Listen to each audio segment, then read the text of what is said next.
Mindset secara garis besar adalah bagaimana cara kita berpikir. Nah, menurut gue ya, SDM di Indonesia itu masih bisa dibilang rendah karena mereka mempunyai mindset yang salah perihal tentang pendidikan. Dan ini adalah sebuah cacat logika yang harus kita benahi bersama-sama. Kebanyakan pelajar di Indonesia itu orientasi tentang pendidikannya itu adalah mencari nilai, bukan mencari ilmu. Jadi, kalau misalnya kita hanya mengejar nilai, kita nggak akan mendapatkan esensi dari apa yang kita pelajari.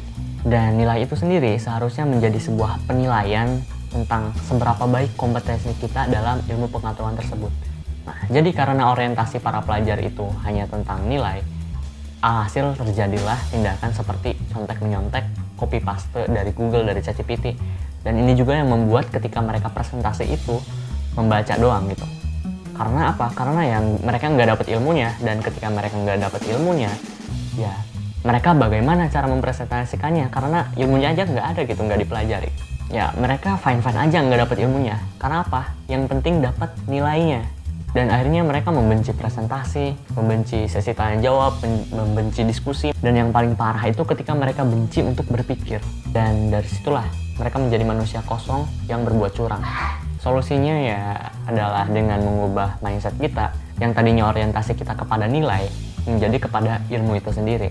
Karena jika kita hanya mengejar sebuah nilai, kita nggak akan mendapatkan sebuah ilmu. Kalau misalnya kita mengejar sebuah ilmu, maka nilai tersebut akan datang sendiri kepada diri kita. Namun ya disinilah tantangan yang sulit. Karena apa? Karena sistemnya sendiri pun orientasinya ya kepada nilai. Sistemnya sendiri masih fokus terhadap formalitas-formalitas semu yang nggak penting gitu, kepada nilai-nilai gitu. Bahkan sistemnya sendiri pun yang membuat orang-orang itu jadi curang gitu. Contohnya dari sistem zonasi PPDB yang akhirnya ya banyak kecurangan yang kalian tahu sendirilah dari video yang udah gue jelasin sebelumnya. Tapi ya kita nggak bisa pasrah aja dong. Kita harus bisa untuk melawan.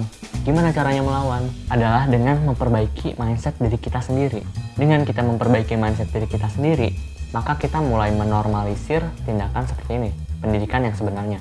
Karena kalau misalnya kita mau mengubah orang lain, itu nggak bisa gitu. Mau dipaksa juga nggak bisa. Dimulai dari diri sendiri aja dulu, yang paling gampang untuk diubah. Karena akan mustahil jika kita ingin mengubah orang lain sebelum dari diri kita sendiri. So, sampai sini aja videonya. Semoga video ini bisa bermanfaat. Tetaplah mencari ilmu dan tetaplah berpikir. Goodbye.